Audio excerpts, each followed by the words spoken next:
A Bíblia é a palavra de Deus.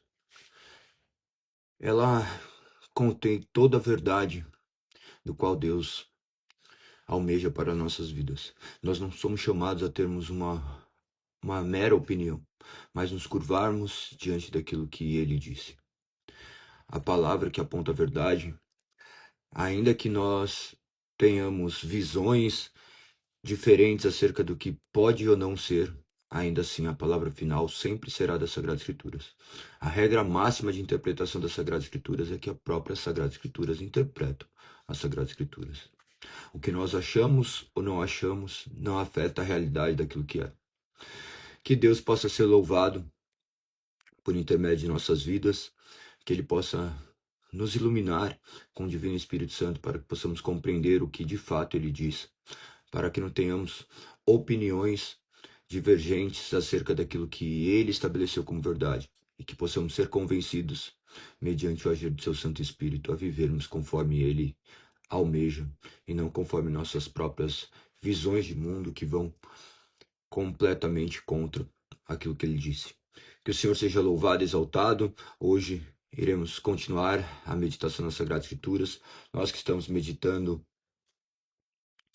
nos fundamentos da fé, todo início de live, todos os dias, e depois lendo 4 capítulos da Bíblia. Nós já estamos terminando hoje o livro de Amós, mais um livro do Antigo Testamento. Já estamos próximo ao término das Sagradas Escrituras. Então, seja bem-vindo, você que nunca esteve aqui, que o Senhor te direcione, que você seja capacitado a conhecer cada dia mais o que as Sagradas Escrituras nos dizem. Vamos para os devidos apontamentos. Segundo o capítulo da Confissão de Fé Helvética, ontem eu abordei acerca do que se tratava, lembrando que Helvética está relacionada ao nome latino da Suíça, então a segunda confissão que foi estabelecida lá na Suíça. Essas confissões que não visam deter a verdade das Sagradas Escrituras, mas apenas conter aquilo que as Sagradas Escrituras já dizem e trazer de uma maneira leiga, de uma maneira comum, para que as pessoas possam compreender os desígnios de Deus. Tudo aquilo que estiver contrário à vontade de Deus sempre deve ser refutado, mas aquilo que é verdade, que essa verdade seja aplicada em nossas vidas. Então, convido vocês a lerem mais uma vez esse segundo capítulo. Eu já compartilhei com todos na lista de transmissão do Instagram. Se você está conosco já há um tempo, você deve ter acompanhado muitas coisas. Essa é a terceira confissão que nós lemos, embora nós já tenhamos lido todas 3 formas de unidade, que é Confissão Belga, Catecismo de Heidelberg e Sínodo de Dort. Nós também lemos a Confissão de Fé de Westminster e agora a Confissão de Fé Helvética, ela que não é tão promulgada, tão conhecida, mas ela traz fatos que são bem esclarecedores e claros, que servem para a instrução da nossa vida. Muitos de vocês não conheciam, ontem eu perguntei, a maioria, eu acho que ninguém conhecia, na verdade, ninguém conhecia. Mas que bom que vocês agora podem ter acesso a essa informação e eu louvo a Deus para que por Ele ter nos capacitado, por Ele estar nos unindo em uma só voz, em uma só mensagem, em uma só linguagem, que o Senhor seja exaltado.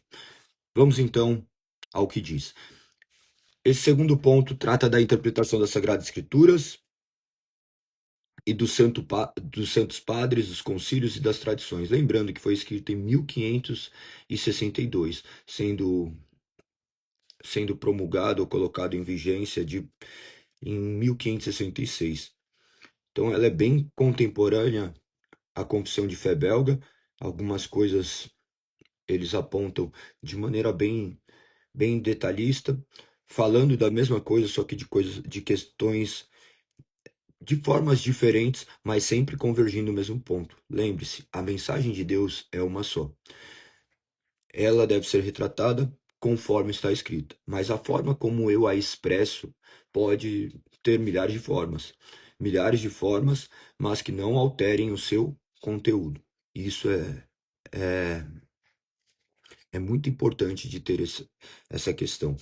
O que acontece hoje em dia, nós temos visto milhares de discussões acerca de instituições, de como eles falam ou deixam de falar acerca das verdades das Sagradas Escrituras. A discussão não deve ser quanto à forma, mas quanto à essência.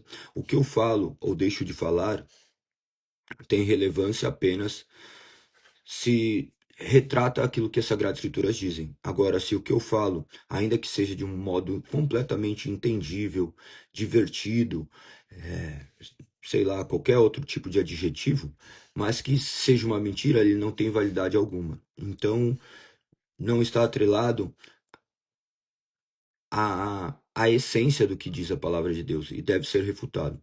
Quando você olha qualquer que seja a instituição falando, se ela não retrata as Sagradas Escrituras, ela deve ser refutada como erro, como heresia, para que a verdade seja sempre colocada à frente, para que possa ver que é verdade. Claro que nós não conseguiremos apontar para,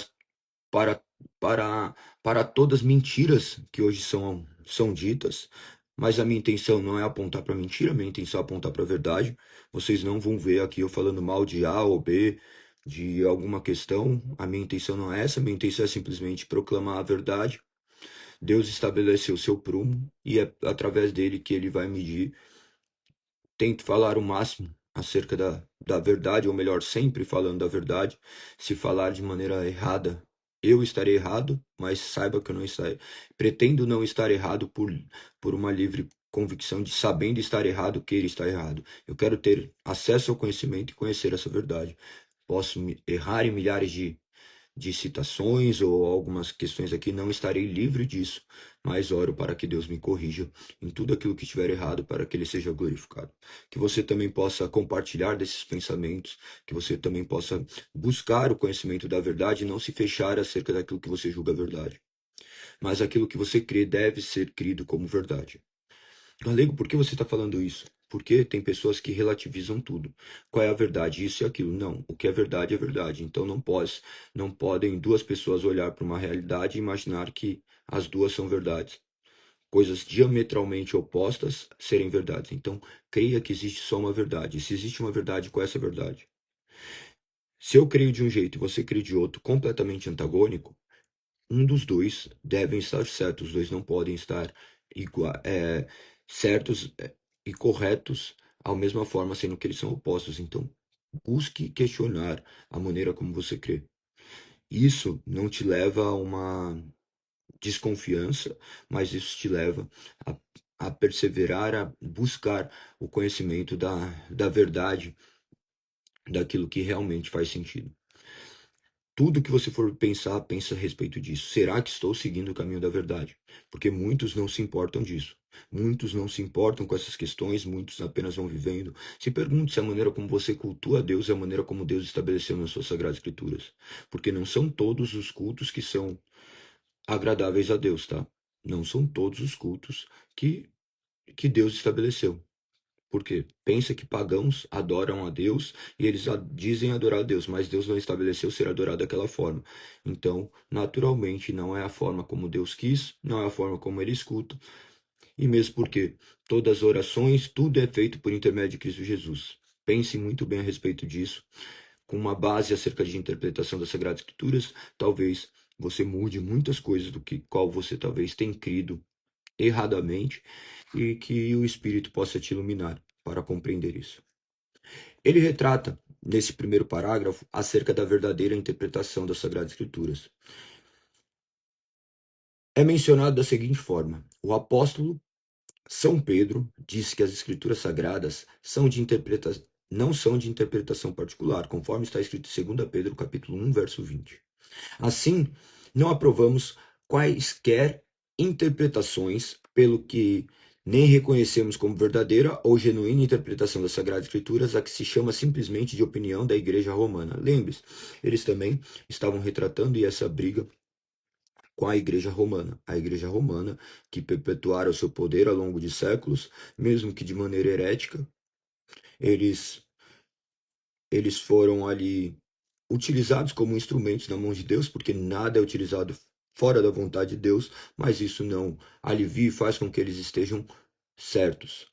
Mesmo porque a palavra de Deus que é verdade e tudo aquilo que contraria a verdade é tido como mentira. Ainda que usados durante um tempo, muitas pessoas serviram a Deus de maneira fiel, até mesmo ali dentro, mesmo em meio aos erros, mas tudo aquilo que é errado deve ser refutado, conforme foi refutado em todos os pontos do quais o, o escritor da Confissão Belga pensava em fazer.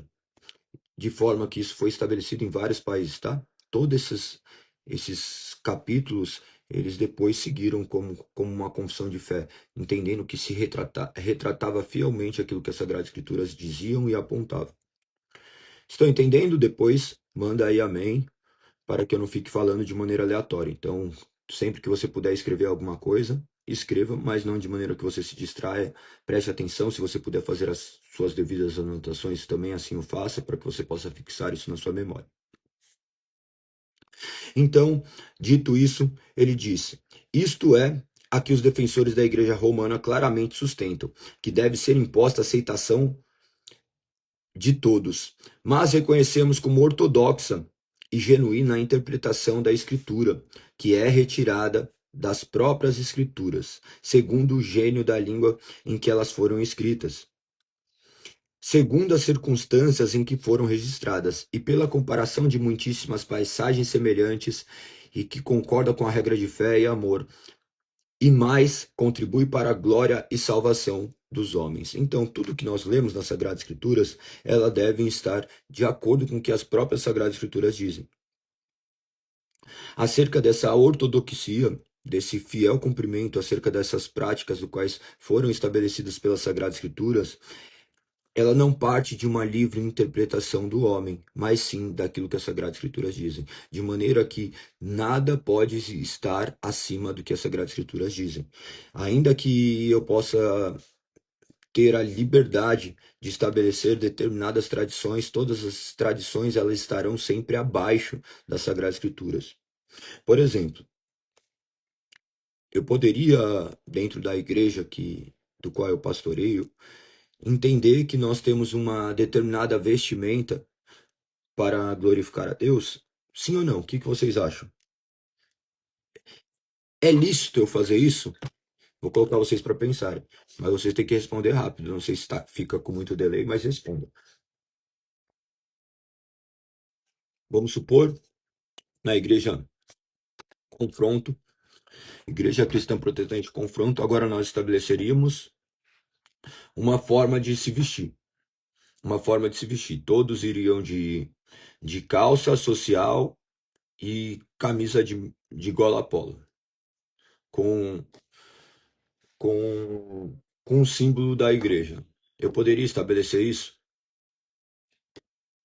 Olha aí, muita gente falando que não. Homens e mulheres deveriam se vestir assim. Eu poderia estabelecer?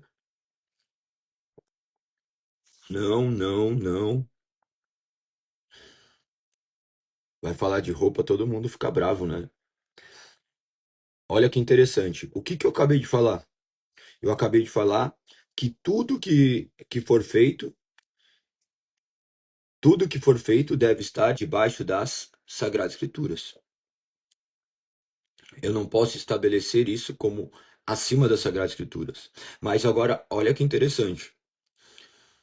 Nós, como uma reunião de pessoas, eu poderia estabelecer que todos se vestissem de forma adequada, que todos deveriam para parecer igual, se vestirem com uma calça e uma camiseta gola polo, tanto homens como mulheres, para que melhor nos identificássemos, para que pudesse não haver discrepância na maneira como nós nos vestimos. Nós vemos numa sociedade em que hoje perdeu completamente o senso.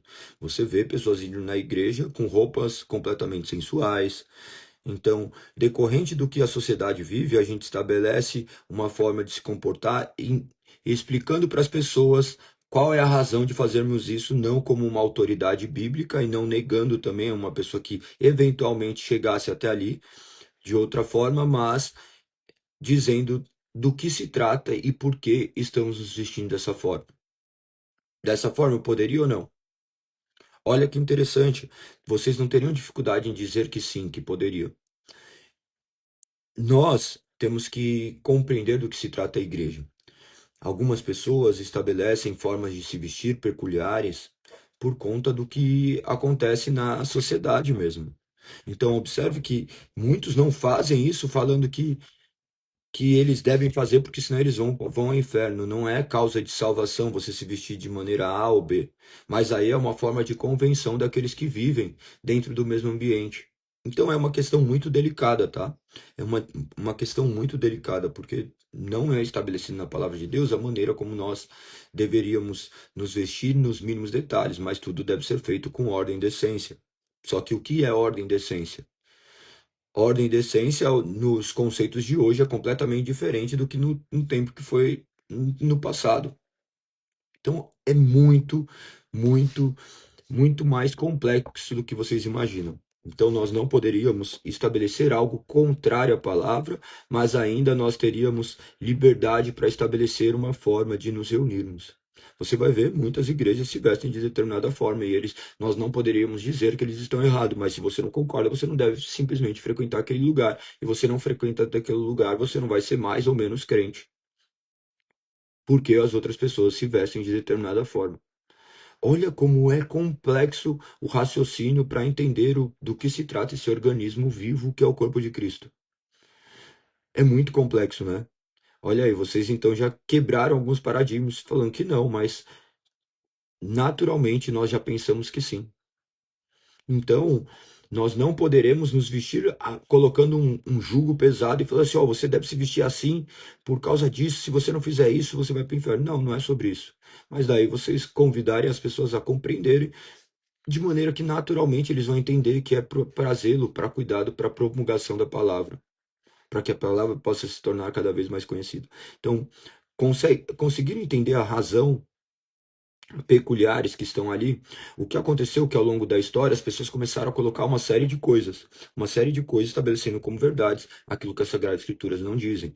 Ah, para que vocês sejam salvos, vocês devem trazer vocês devem, sei lá, pedir a bênção do pastor para que você entre em um trabalho. Se você não pede a bênção do pastor, seu trabalho não é abençoado. E daí, consequentemente, a sua vida não vai andar para frente. Não, não tem fundamento isso. As pessoas podem estabelecer, eles podem estabelecer o que eles quiserem, mas a questão é estar de acordo com as Sagradas Escrituras. Por isso que nós devemos conhecer as Sagradas Escrituras. O que aconteceu durante muito tempo, que determinadas crenças eles estabeleceram um padrão de se comportar e estabeleceram isso como verdade, sobrepondo o que as Sagradas Escrituras dizem. O que nos une é aquilo que as Sagradas Escrituras dizem. As opiniões dos homens são meras opiniões. Eles não deixarão nunca de ter opiniões, devem ter opiniões e devem ser manifestas as opiniões. Eu tenho muito por hábito de explicar do que se trata a liturgia. O que é liturgia? É a forma como nós cultuamos a Deus, é a ordem como nós cultuamos a Deus, o porquê nós fazemos o que fazemos. A questão é que hoje, instintivamente, as pessoas começaram a fazer as coisas sem pensar por que fazem, sem pensar o que fazem, meramente como um movimento repetitivo. Por exemplo, você entra, você se levanta quando a palavra de Deus é lida, muitas vezes, mas por que você se levanta? Você se levanta por... Qual é a razão? Daí você entende que você se levanta por conta da reverência, porque você viu em determinada passagem. Em Neemias 8 você vai ver falando acerca disso, que quando a palavra de Deus foi achada, daí todos se colocaram de pé quando a palavra estava sendo lida. Então isso você enxerga na palavra, mas se você não se levantar, você vai ser menos crente por conta disso? De forma alguma. Pessoas batem palmas. Muitas vezes as palmas são meras questões de você aplaudir como você aplaude um show. Existe razão para isso? Por que você o fez? Você está glorificando a Deus ou você está aplaudindo uma apresentação musical? Então, tudo isso é para que vocês se questionem a maneira como vocês cultuam, para que não seja uma mera repetição, mas para que seja com entendimento. O porquê você lê as Sagradas Escrituras, o porquê vocês oram. Então, entender o porquê vai muito além. Essa interpretação das Sagradas Escrituras deve estar intimamente ligada à maneira como nós vamos cultuar. A Pamela falou assim: este é o exemplo de idolatrar. Nossa Senhora Aparecida, por exemplo. A Igreja Católica Romana faz isso, mas não está nas Escrituras. Perfeito, perfeito, exatamente isso. Exatamente isso. As Sagradas Escrituras, elas apontam para algo completamente distante disso. Mas aí eles usam uma narrativa, do qual não se trata de uma adoração, e sim de uma veneração, que são palavras análogas, similares. Tem uma série de argumentos para refutar isso, mas se você simplesmente ler as Sagradas Escrituras, você já vai ver que é completamente contrário o que as Sagradas Escrituras nos dizem. Nós vemos aí as pessoas atribuírem determinadas coisas que aconteceram a, a Maria, Nossa Senhora, não a, a Deus, a Cristo Jesus. Só aí você já vê a questão de estar roubando a glória de Deus. Daí vão utilizar uma narrativa. Tudo tem narrativa, tudo tem explicação, que às vezes parece convincente, mas nós devemos olhar para as Sagradas Escrituras para ver se elas estão aprofundadas nela. Essa é uma questão muito pertinente. Então, vamos para o nosso segundo ponto. O segundo ponto que trata aqui é a interpretação dos santos padres. Por isso, não desprezamos as interpretações dos santos padres gregos e latinos, nem rejeitamos as suas discussões. Olha aqui essa questão de padres gregos e latinos. Lembre-se, quando, quando falava da fé, da questão de Deus guardar um povo, todos aqueles que eram povo de Deus pertenciam aos israelitas, ao povo de Israel. De maneira que o restante do mundo era, era considerado como gentil. De forma que também no período grego, os gregos, eles eram chamados ali de gregos aqueles que possuíam essa característica de ter nascido naquela região. E todos os outros eram considerados bárbaros. Sempre vai existir isso, tá? Sempre vai existir isso durante toda a sociedade, mas nós somos unidos em um só corpo, com pessoas de toda raça, tribo e nação. Existe uma diferenciação? Existe. Existe aqueles que creem, existe aqueles que não creem. As pessoas imaginam que todos os caminhos levam a Deus de maneira completamente equivocada em um sentido máximo. Por quê? O único caminho que leva até Cristo para salvar, até Deus para salvar, é Cristo Jesus. Os outros caminhos, eles se depararão apenas com Deus, onde ele haverá de julgá-los. Aquele que crer será salvo, aquele que não crer será condenado. Então, se ele não creu em Cristo, automaticamente ele será condenado. Nós temos liberdade para falar isso, porque é isso que as Sagradas Escrituras dizem. As Sagradas Escrituras apontam nesse sentido. Todos aqueles que vão a Deus pelos seus esforços próprios, pelas suas próprias adorações, eles não estão em acordo com as Sagradas Escrituras e, naturalmente, eles serão condenados por conta da sua própria incredulidade.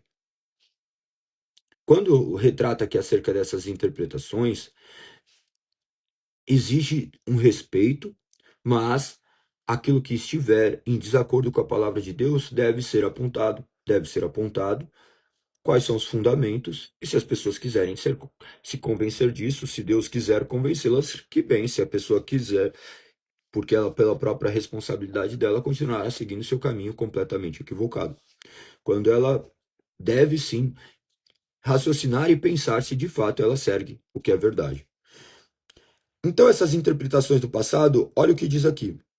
Mas respeitosamente divergimos deles, quando neles encontramos coisas estranhas às escrituras ou contrárias a elas. E não julgamos fazer qualquer injustiça nessa questão, visto que todos eles, unanimemente, não procuram igualar seus escritos com as escrituras canônicas, mas nos mandam verificar até onde eles concordam com elas ou elas discordam, aceitando o que está de acordo com elas e rejeitando o que está em desacordo. Então, tudo aquilo que eu for aceitar ou não, eu devo buscar aparato bíblico para isso. O que eu faço por qual razão?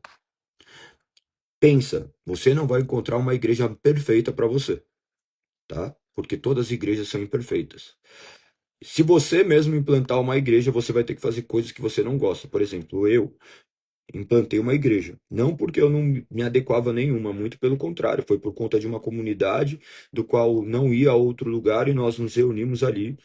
Eu, por mim, eu estaria sentado ali na presbiteriana ouvindo, mas eu entendo também acerca de um chamado, acerca daquilo que Deus derramou sobre mim, não que eu tivesse pedido ou clamado, mas circunstâncias que aparentam ser naturais, mas seis que são sobrenaturais, Deus guardou para que isso acontecesse e faço com responsabilidade, com prazer, com devoção, sabendo que isso é uma verdadeira dádiva também.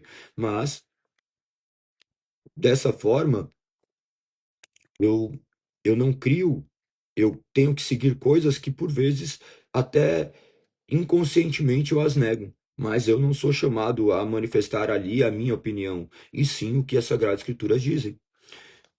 O que rege uma igreja não é a opinião de um homem, mas sim as Sagradas Escrituras. Eu posso divergir, mas no final das contas, eu devo fazer aquilo que está escrito nas Sagradas Escrituras. Adorar da forma como que está escrito nas Sagradas Escrituras. Tem coisas que eu vou olhar e falar assim, mas isso aqui é questão essencial. Mas não é essencial até onde? Então eu vou ter que seguir conforme foi estabelecido nas Sagradas Escrituras, ainda que eu tenha uma opinião que aparentemente possa ser mais divertido, mais legal ou mais atrativo. Eu não sou chamado para fazer um espetáculo atrativo, eu sou chamado para ser fiel ao que as Sagradas Escrituras dizem. Então isso já é um grande diferencial para compreendermos. Ele trata depois ainda acerca dos concílios. Nessa mesma ordem, colocamos também definições e cânones dos concílios. Lembre-se que nós abordamos aqui acerca dos concílios, e ele vai retratar muito bem isso. Por esse motivo, nas controvérsias religiosas, não aceitamos como imposição as simples opiniões dos santos padres ou decretos dos concílios, muito menos os costumes herdados ou até o fato de ser uma opinião partilhada por uma multidão consagrada por um longo tempo. O que ele está falando? A gente faz isso já há muito tempo, então vocês devem continuar a fazer. Não adianta, esse argumento não rola. Não vai. É porque a gente estabeleceu dessa forma e agora a gente vive assim. Não, mas a questão é, qual é a justificativa bíblica para isso? Então, ainda que exista uma liberdade para que a gente coloque ali, é uma linha muito tênue. E nós devemos seguir única e exclusivamente o que as Sagradas Escrituras dizem. Ainda que a história aponte fazendo de determinada forma, isso não é argumento suficiente, sustentável para que deva permanecer dentro do ambiente de culto. Você vê que ele invoca aqui a questão dos padres e dos decretos dos concílios. O que eram os concílios? A reunião de pessoas do quais eles estabeleceriam uma forma do qual deveria ser adorado de maneira unificada. Lembre-se, esse próprio concílio aqui ele foi utilizado por uma série de países, dentre eles a França, a Suécia, dentre outros, de maneira que era todo um país que estava submisso a isso. Então, tinha que ter muito zelo e cuidado acerca do que estava sendo dito. Continua dizendo: quem é o juiz? Portanto, em questão de fé, não admitimos juiz algum, a não ser o próprio Deus, que pelas santas escrituras proclama o que é verdadeiro, o que é falso e o que é falso. O que deve ser seguido ou o que deve ser evitado. Este ponto aqui é bem importante. Em questão de fé, não admitimos juiz algum a não ser o próprio Deus, ou que pelas santas escrituras proclama o que é verdadeiro e o que é falso, o que deve ser seguido e o que não deve, e o que deve ser evitado. O que deve aprisionar a nossa consciência somente as Sagradas Escrituras. Por isso, conheça as Sagradas Escrituras, porque senão vocês vão falar, vocês vão viver de acordo com aquilo que algum homem estabeleceu. Nosso pastor sempre será Cristo Jesus. Nós não responderemos por outras pessoas, nós responderemos pela nossa própria vida. Se eu estabelecer alguma coisa e vocês começarem a seguir aquilo que eu estabeleci e for completamente errado, você não vai chegar lá no céu, daí você vai se deparar com Deus. É uma ilustração, tá? Você não vai chegar lá com Deus e pega e fala assim: o galego disse. Então seguiu o que o galego falou. Você acha que ele vai chegar e falar assim: então tá bom.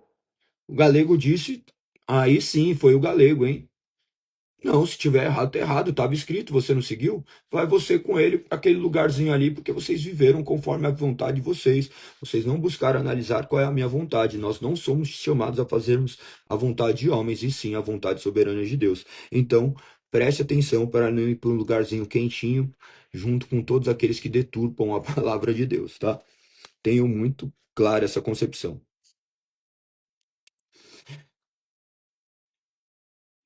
Continua dizendo essa parte, assim apoiamo-nos exclusivamente nos julgamentos de homens espirituais, por eles tomados a palavra de Deus. Jeremias e outros profetas condenaram severamente os concílios de sacerdotes estabelecidos contra a lei de Deus, e nos advertiam diligentemente que não ouvíssemos os nossos pais, nem trilhássemos os seus caminhos, porque eles, andando segundo suas próprias invenções, se desviaram da lei de Deus.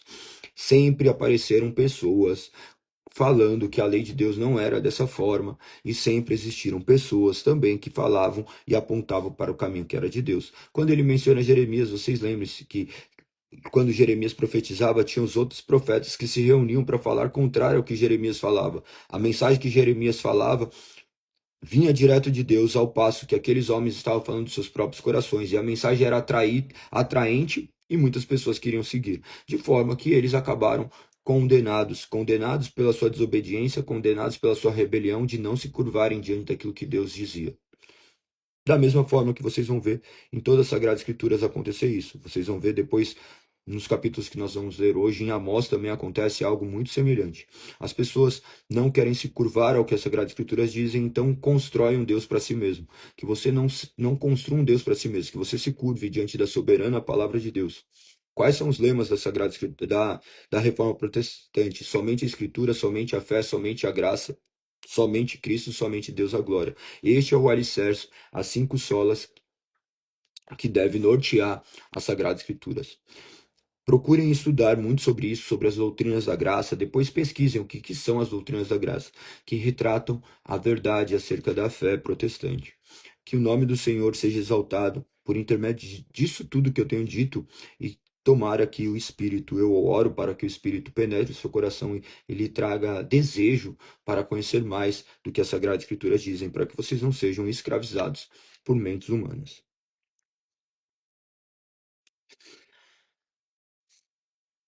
Continua o último parágrafo desse ponto 2, tradições de homens. Rejeitamos igualmente as tradições humanas, mesmo que venham adornadas de títulos atraentes, como se fossem divinas e apostólicas, entregues à igreja de viva voz pelos apóstolos e como pelas mãos de varões apostólicos, aos bispos que a sucederam, as quais, quando comparadas as escrituras delas, discrepam, e por essa discrepância revelam que de modo nenhum são apostólicos. Discrepância é diferença, tá? Talvez você saiba, mas estou tentando explicar, porque às vezes o óbvio deve ser explicado. Quando ele está falando aqui, observe que ele está apontando naturalmente para a igreja romana. Rejeitamos igualmente as tradições humanas, uma igreja completamente tradicionalista, onde buscava que aquilo que eles estabeleceram como tradição fosse tomado como verdade. Ainda que tivesse muitas coisas atraentes, ainda que muitos fizessem, a verdade não é o que muitos fazem, a verdade é o que as Sagradas Escrituras dizem. Porque se fosse olhar como verdade, então muitos teriam que ter até outras religiões, porque existem outras religiões bem maiores do que o protestantismo. E mesmo porque uma pequena parcela da população vive o que é o protestantismo. A maioria vive em algo muito semelhante ao que é a fé romana. O protestantismo é vivido de maneira muito restrita. Poucas pessoas seguem o que diz a fé protestante. A fé protestante que nada mais é a fé baseada no que as Sagradas Escrituras dizem. O livro protestante possui 66 livros, do qual ele é a única regra de fé e prática para aquele que crê. Então, não existe uma tradição, não existe nada que sobreponha o que as Sagradas Escrituras dizem. Mas isso não também significa um completo desligamento a tudo aquilo do passado, porque tudo aquilo que é válido está em acordo com as Sagradas Escrituras devem permanecer.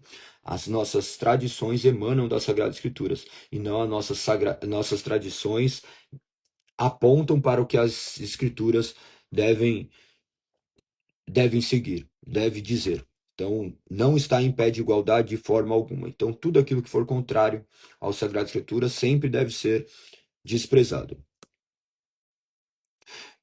Continua dizendo Ao contrário, seria ímpio afirmar que os apóstolos de viva voz tivessem ensinado coisas contrárias aos seus escritos. São Paulo afirma claramente que ele ensinava as mesmas coisas em todas as igrejas. 1 Coríntios, capítulo 4, verso 17. Observe acerca da unidade, a unidade da igreja. Tinham várias igrejas, mas todas as igrejas reunidas em torno de uma única palavra. Hoje nós temos milhares de igrejas, cada um seguindo o seu próprio Deus. Porque a palavra de Deus não é preponderante, naturalmente cada um adora o Deus que construíram. Nós deveríamos olhar em unidade para as Sagradas Escrituras.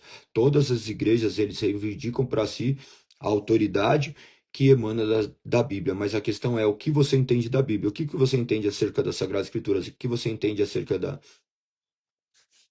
da Trindade, o que você entende acerca do Espírito Santo, o que você entende acerca do batismo, o que você entende acerca de milhares de outras questões que deveriam estar fundamentadas em um ponto em comum. Lembre-se que esses concílios eles visavam trazer clareza disso, mas declaravam estar intimamente preso ao que as Sagradas Escrituras diziam. Continua caminhando para o fim, diz assim: e mais, porque nenhuma outra causa vos escrevemos, além das que ledes e bem compreendeis. 2 Coríntios capítulo 1, verso 13. Também em outra passagem testifica que ele e seus discípulos, a saber, os varões apostólicos, andavam do mesmo modo e ligados pelo mesmo Espírito, faziam todas as coisas, conforme está escrito em 2 Coríntios capítulo 12, 18. Os judeus também tiveram no passado as tradições de seus anciãos, anciões e anciões está certo, tá? É uma palavra do qual ela tem essas duas flexões, anciãos e anciões. É uma peculiaridade dessa palavra. Depois pesquisem para você ver que é muito interessante. Não existe cristão e cristões. Existe só cristãos, mas no caso de anciãos, existe anciãos e anciões. Continua dizendo: mas essas tradições foram severamente repetidas pelo Senhor, que mostrou que a sua observância põe entraves na lei de Deus, e que por meio delas em vão é em vão adorado. Mateus capítulo 15, verso 1 e Marcos capítulo 7, verso 1 e seguintes. Ou seja, olha o que diz, mais uma vez, os judeus tiveram no passado as tradições de seus anciãos, mas essas tradições foram severamente repetidas pelo Senhor, que mostrou que sua observância põe em traves a lei de Deus. Do que ele estava falando? Falando que eles seguiam tradições humanas e não tradições que emanavam da palavra de Deus. Uma coisa é respeitar a lei e os seus princípios, outra coisa é criar leis e princípios que não emanam das Sagradas Escrituras, que aparentam ser devotos, mas em nada contribuem com a Deus. Lembra de guardar o sábado, onde as pessoas não faziam milhares de coisas? Ele apontava que eles estavam fazendo de maneira errada. Então, Jesus veio trazer o verdadeiro significado para as Sagradas Escrituras, para que pudéssemos adorar em espírito e em verdade. Leiam com bastante atenção esses pontos que aqui eles não possuem uma série de apontamentos bíblicos, porque eles já estão no texto, é bem diferente do que nós acabamos de ler dentro da Confissão de Fé de Westminster, mas eles retratam também a mesma essência, talvez não com a mesma abrangência, mas ele traz de maneira muito objetiva e prática acerca disso. Então não se esqueça, conforme está escrito aqui que nós lemos hoje, que as escrituras interpretam as escrituras e que nós estamos debaixo única e exclusivamente do poder de Deus, mediante a iluminação do Espírito Santo para nos direcionar a compreendermos a sua verdade soberana. Os concílios não possuem autoridade maiores do que a igreja, nem um papa, nem um pastor, nem uma igreja, ela deverá ter preponderância sobre a palavra. O Espírito Santo sempre vai ser o intérprete supremo. Nós dependemos da iluminação do Espírito Santo no nosso coração, porque sem isso são apenas letras mortas. A verdadeira espiritual sempre a verdadeira interpretação espiritual sempre será motivo de reverência e obediência e não apenas um conhecimento intelectual, tá? Pensa muito a respeito disso. Que o nome do Senhor seja louvado. Vamos para o que diz as Sagradas Escrituras, nos 4 capítulos de hoje. Vamos terminar Amós, capítulo 6 ao 9. Vocês leram ontem os 4 os 4 capítulos, como que foi? Eu já tinha explicado, mas eu tenho explicado apenas um direcionamento para que vocês possam ler em toda a sua integralidade e enxergar todas essas conexões e verem o que Deus tem dito. Abram aí então as suas Bíblias.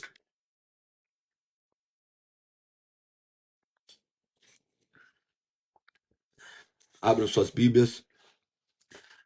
Nós não temos autoridade para governar a palavra, assim como nenhum homem, então que nós possamos ler as Sagradas Escrituras e ver com os nossos próprios olhos e pedir para que o Espírito ilumine nosso entendimento, para que possamos compreender qual é a sua doce mensagem para nós.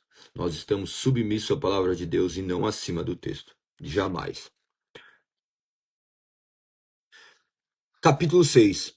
Ele continua ainda aquelas advertências sobre o julgamento que estaria por vir. Olha no verso 3, que está intimamente ligado àquilo que nós falamos aqui da confissão helvética. Vocês afastam qualquer pensamento de calamidade vindoura, mas suas ações só apressam o dia do castigo. Que aflição espera vocês que se deitem em camas de marfim e se espreguiçem em seus sofás, comendo carne de cordeiros do rebanho e dos novilhos engordados no estábulo. Daí ele traz outras questões e ele põe no verso 7. Por isso serão os primeiros levados para o exílio, as festas do que viviam sossegados cessarão.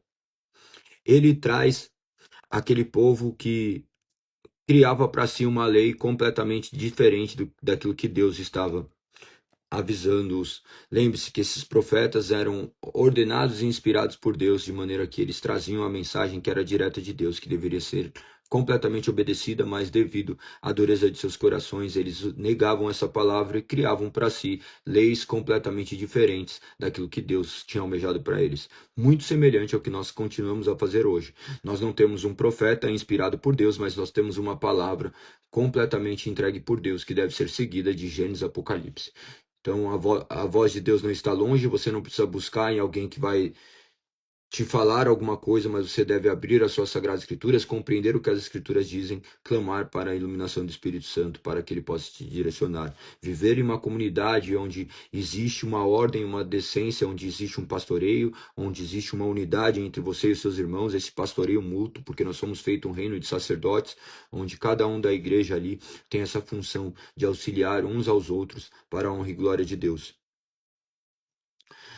Continua dizendo nesse capítulo 6, ele vai trazer nos versos finais. Ó povo de Israel, estou prestes a trazer contra vocês uma nação, diz o Senhor, o Deus dos exércitos. Ele oprimirá em toda a sua terra, desde Lebo-Ramate ao norte até o vale de Arabá ao sul. Essa nação que haveria de vir e posteriormente iria aprisioná-los. Vocês sabem que ele estava ali profetizando a Israel depois da divisão das 12 tribos. 10 tribos foram para o norte, 10 para o sul, 10 tribos para o norte, tomada ali por Israel, onde sua capital era Samaria. Eles depois, posteriormente, ali em 722, acontece. Mas imagina que muitos morreram nesse meio tempo e nem imaginavam o que estaria por vir. Então o homem normalmente é assim, olha somente para o presente, não imagina a realidade do futuro. Mas nós não fomos chamados a vivermos pelos nossos olhos e sim pela obediência. Então obedeçam quando vocês lerem as Sagradas Escrituras e verem que ela aponta para um caminho completamente diferente. O povo sempre andou em desobediência, eles andavam assim, cegos em si mesmos, mas nossos olhos foram abertos não pela nossa capacidade, mas porque o Espírito Santo agora é presente em nosso meio. Nós somos feitos filhos de Deus, não porque merecêssemos, mas porque Deus, em sua misericórdia, escolheu nos salvar. Que nós possamos compreender o que as Sagradas Escrituras dizem. Capítulo 7. Começa a trazer umas visões, tá? Essas visões bem interessantes também. Mas leia com bastante atenção. Aqui no verso 7 ele traz a questão do prumo, o qual eu também mencionei. Foi isso que ele me mostrou em outra visão. O Senhor estava em pé junto ao muro que havia sido construído usando um prumo e segurava o prumo em sua mão. O Senhor me perguntou: Amós, o que você vê? Respondi: um prumo. Você sabe o que é prumo? Quem sabe o que é prumo? Prumo é tipo um nível utilizado para medir. Você já viu no muro as pessoas colocando uma um barbantezinho com peso para ver se ele está alinhado. É isso que é um prumo. É um instrumento de medição. Continua dizendo: Então o Senhor disse: Provarei meu povo com este prumo, não fecharei mais os olhos para o que fazem. O santuário idólatra de seus antepassados ficarão em ruínas, e os lugares de adoração de Israel serão destruídos. Trarei a espada contra a dinastia de Jeroboão. Deus falando dessa forma, ele mesmo traria a espada para condenar aqueles homens que estavam vivendo segundo as suas próprias ideias.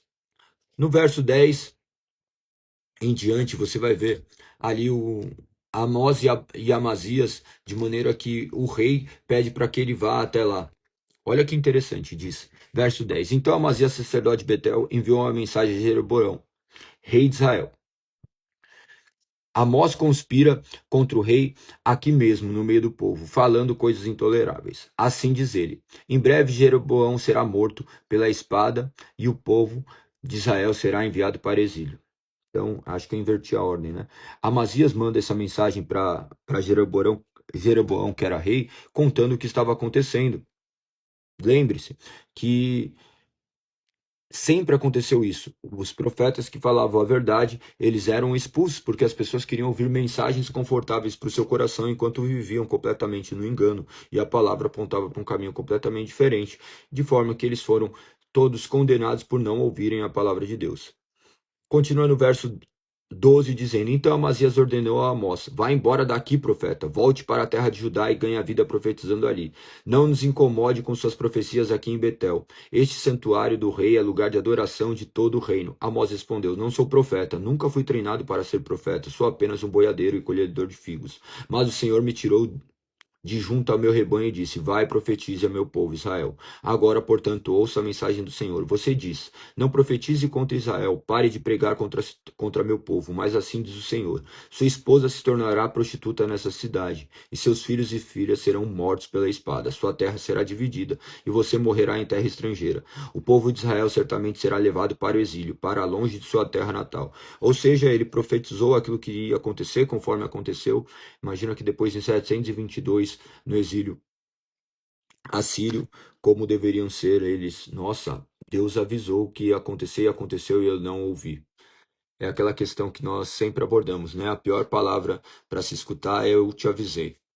Eu te avisei é horrível ouvir, porque significa que nós não temos ouvidos a palavras que eram verdadeiras e sofremos o peso da consequência disso. Quantos eu te avisei você já ouviu? Bastante, né? Bastante. Nós sempre escutamos esse eu te avisei. Normalmente a mãe sempre avisou já o que ia acontecer. Tá vendo? Não quis me ouvir. Quem não escuta cuidado, escuta coitado. Imagina que nós temos um pai que direciona nossas vidas por intermédio da sua palavra, que nós deveríamos ouvi-la, mas nós temos constantemente negado a sua palavra. O capítulo 8, ele traz mais outras visões. Dentre elas, traz uma parte no verso 9 que é bem interessante.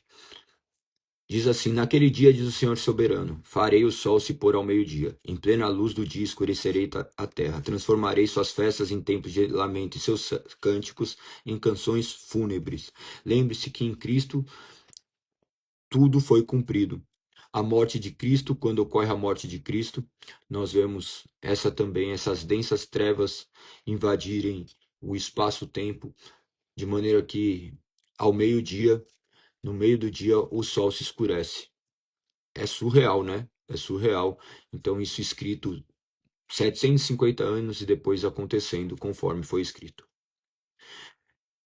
A partir do verso 11 do capítulo 8, diz: Está chegando o tempo, diz o Senhor soberano, em que enviarei fome sobre a terra. Não fome de pão nem de sede, mas de ouvir a palavra do Senhor. Nós olhamos para a fome e imaginamos que a fome está atrelada somente à comida, mas não era disso. A fome de pão nem de sede, mas de ouvir as palavras do Senhor. Muitos estão alimentando apenas seus corpos, mas não seus espíritos. Então, que você possa se alimentar do alimento que é imperecível, que você possa se curvar diante dessa palavra, porque esse tempo sempre foi presente.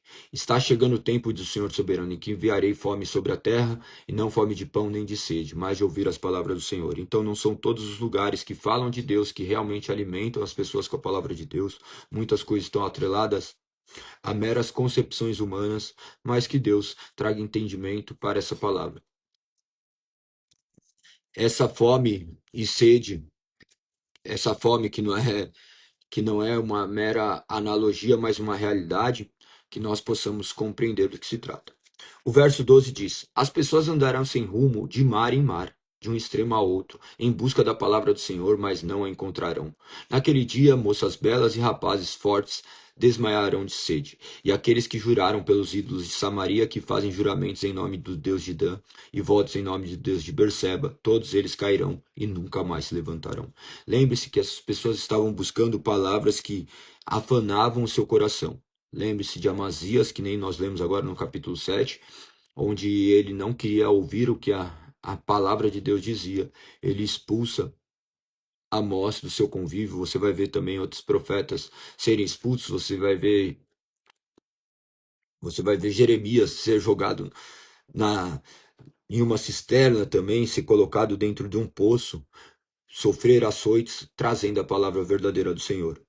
Aquelas pessoas buscavam palavras que viessem simplesmente saciar os seus desejos e não palavras que emanavam de Deus. Você não vai encontrar palavras vindas de Deus em nenhum lugar a não ser nas Sagradas Escrituras. Então, independente do lugar que você esteja completamente submisso à palavra de Deus. Se vierem te falar palavras que estão contrárias à palavra de Deus, que você negue e você possa continuar submisso a essa palavra, que é a nossa única regra de fé e prática. Capítulo 9 diz: Então viu o Senhor em pé junto ao altar, ele disse: Golpeie o alto das colunas do templo, para que os alicerces tremam. Derruba o telhado sobre a cabeça do povo que estiver embaixo. Matarei a espada os que sobreviverem. Ninguém escapará. Aqui aponta esse juízo final e essa promessa de restauração.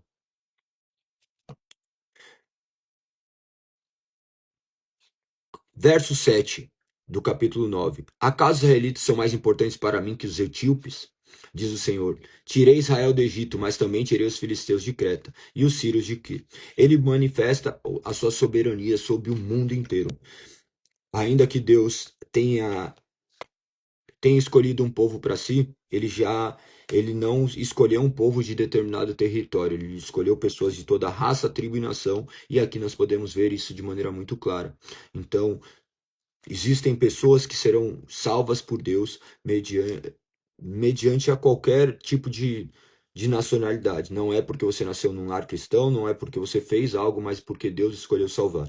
Nós vemos o cuidado de Deus para com o mundo inteiro. Então proclame essa mensagem, se curve diante dessa mensagem, saiba que esse cuidado de Deus para com o mundo é completamente real. Existem pessoas que foram chamadas por Deus do mundo inteiro. Proclamemos essa mensagem para que eles sejam despertos e possam servir ao Senhor, Rei dos Reis.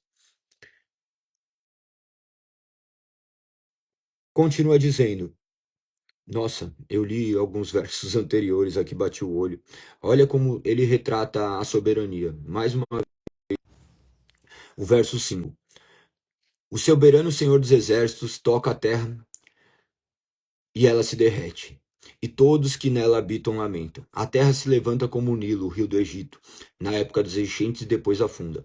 O Senhor constrói sua casa até os céus, estabelece seus alicerces sobre a terra. Ele tira a água dos oceanos e derrama sobre a terra. O Senhor é seu nome. Ele trata dessa soberania. Nós temos falado muito disso, de Deus controlando todas as coisas, Deus fazendo com que todas as coisas convirjam para Ele, manifestando o seu poder, o seu controle sobre todas as coisas. Cristo Jesus invadindo o espaço-tempo, manifestando todo o seu poder. Você vai ver no Evangelho de João ele manifestar 7 sinais, ele transformar água em vinho, ele criar olhos em um cego, ele andar sobre as águas, manifestando que ele era Deus, o Criador de todas as coisas. Somente Deus poderia fazer isso. Ninguém cria nada do nada, a não ser Deus, o poder criativo, soberano. Ninguém consegue mudar a substância de uma água para um vinho, ninguém consegue caminhar sobre as águas, ninguém consegue criar olhos no cego, ninguém consegue ressuscitar um morto, conforme foi feito ali por Jesus, mediante o túmulo de Lázaro, seu corpo completamente apodrecendo, com larvas que já estavam saindo em fase de decomposição, eles tornam aquele corpo completamente íntegro. Da mesma forma que posteriormente ele manifesta todo a sua divindade, ressuscitando dos mortos ao terceiro dia, aparecendo para seus discípulos, manifestando a sua, a sua divindade. Que nós possamos nos curvar diante deste Deus, do qual ele manifestou todo o seu poder, ele manifestou a sua justiça, onde ele por um tempo esteve decidido a trazer calamidade sobre eles, esse povo que estava sendo manifesto e proferido essas palavras, mas ele visava corrigir aqueles que estavam perdidos, e mediante os seus atos de justiça ele purificou toda toda a humanidade. Quando digo toda a humanidade, não digo de todas as pessoas, mas todas as pessoas de toda raça, tribo e nação. Então, hoje, proferindo essas palavras, eu tenho certeza que essas palavras são mais do que suficientes para abrir o coração dos incrédulos e fazer com que vocês creiam naquele que é seu único e suficiente Salvador. E este nome é o nome que está sobre todos os nomes, que é o nome de Cristo Jesus. Continua dizendo no verso 8: Eu, o Senhor soberano, vigia a nação pecaminosa de Israel, e o varrerei da face da terra, mas jamais destruirei por completo o povo de Israel, diz o Senhor. Pois darei ordens e sacudirei Israel com as outras nações, como o trigo é sacudido na peneira, mas nenhum grão se perderá. Você vê depois as falas de Jesus também, falando acerca disso no Evangelho de João. Você vai ver que ele fala que ninguém se perdeu a não ser o filho da perdição. Você vê que Deus escolheu salvar um povo para si, fez um povo para si, do qual você também está entre ele, desde que você creia de toda a sua mente, de todo o seu coração. Que você hoje possa crer e confiar que Deus enviou seu Filho unigênito para morrer na cruz por você. Que você possa se arrepender dos seus pecados e confiar que Cristo é o seu único e suficiente Redentor e Salvador, porque você não pode se salvar sozinho. Continua dizendo no verso 10: Todos os pecadores, porém, morrerão pela espada, todos que dizem: nenhuma calamidade virá sobre nós. Não confie nas suas próprias forças, mas deposite a sua esperança em Cristo Jesus. Terminarei lendo os versos seguintes, terminando dessa forma o livro de Amós. Verso 11: Naquele dia restaurarei a tenda caída de Davi, e consertarei seus muros quebrados.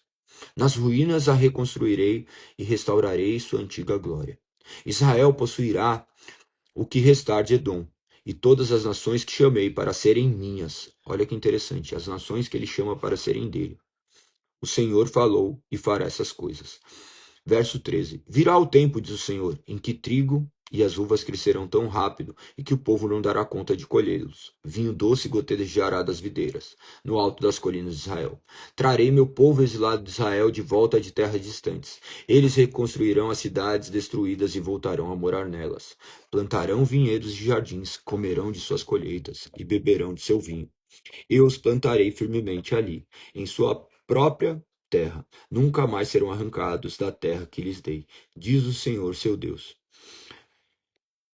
Nós vemos isso daqui, de certa forma, também se cumprir, mas apontando para um futuro. Lembre-se que esse povo estava 700 e poucos anos antes de Cristo, depois ocorre o exílio, e essas palavras ficaram eternizadas, de forma que depois eles olham e falam assim: nossa, Deus falou que ia tirar e tirou nosso povo daqui.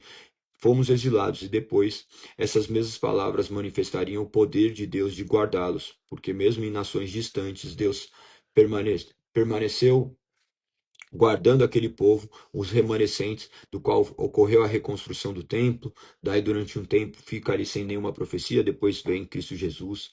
Cristo Jesus vem, e depois esse templo novamente é destruído.